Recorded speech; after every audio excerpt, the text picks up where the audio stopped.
ሁላችንም ደክሞናል። ለምን ይዋሻል? ሁላችንም ደክሞናል። አላህ ድካማችንን ያቀለለን፣ ድካማችንን ያንሳልን። ድካማችንን የሚያውቁ ልፋታችንን የሚያውቁ ትክክለኛ ዋጋችንን የሚሰጡ ሰዎችን በዙሪያችን አላህ ያድርግልን።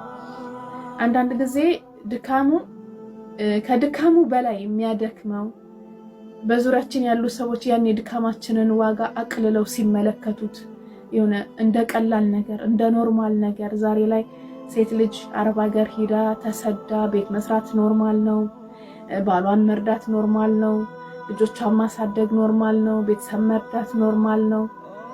ሁሉን ነገር ኖርማል የሚያደርግ ትውልድ ነው የመጣልን። አልሐምዱሊላህ ለኩል ያህል አልሐምዱሊላህ። እና የዚህ ዘመን ደግሞ ሴቶች ማሻአላህ ተባረክ ረህማን ሐቂቀተን ለዲናቸው ትጉ የሆኑ ናቸው። እንደውም እኔ እላለሁኝ ሐቂቃ አረብ ሀገር ላይ ያለን ሴቶች እንደዚህ ብርቱ ሊያደርጋቸው የቻለ ማለት ነገራቶችን ሁሉ ተቋቁሞ በቃ خلاص ይሄንን መድከም ራሱ ስሜት ተሸክሙ እንዲቀጥል የሚያደርጋቸው ከዲናቸው ጋር ያለ መስተጋብር ነው እንጂ ከዛ ውጭ ማን ነው አይዞሽ የሚላቸውኛ?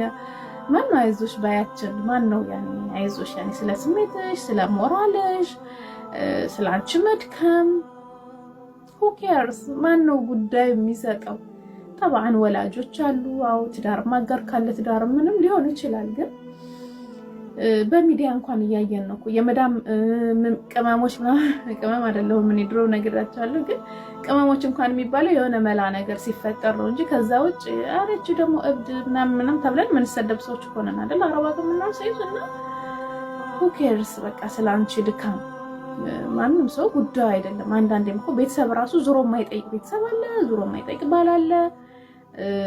በገንዘብ ምክንያት ያስጨነቀ በልጅ ሰበብ ገንዘብ የሚበዘብዝ አለ፣ በኒካህ ምክንያት የሚዘርፍ ወንበዴ አለ። ብዙ ያኔ ስለኛ መጨነቅ ያለብን እኛው ነን።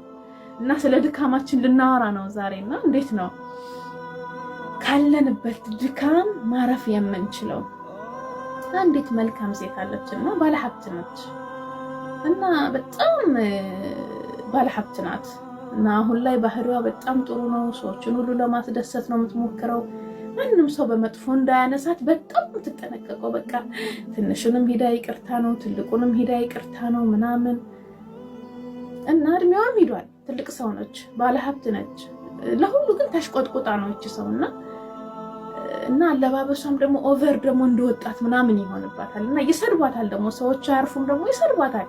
እንደውች ሰው ምን አርጋችሁ ነው የምትሳደቡት ይሏቸዋል። ሰው እንደድመሻት አንጃሮት ምናምን ይሏታል ማለት ነው። እቺን ሰው የሶሻል ሚዲያ መቼም ማያሳየን የለምና እኔ ግን ተዓለምት فيها يعني ተማርኩባት። አብዛኞቻችን አረብ ሀገር ላይ እንደው ምንኖር ሴቶች የዛ እጣ ፋንታ ነው የሚደርሰን።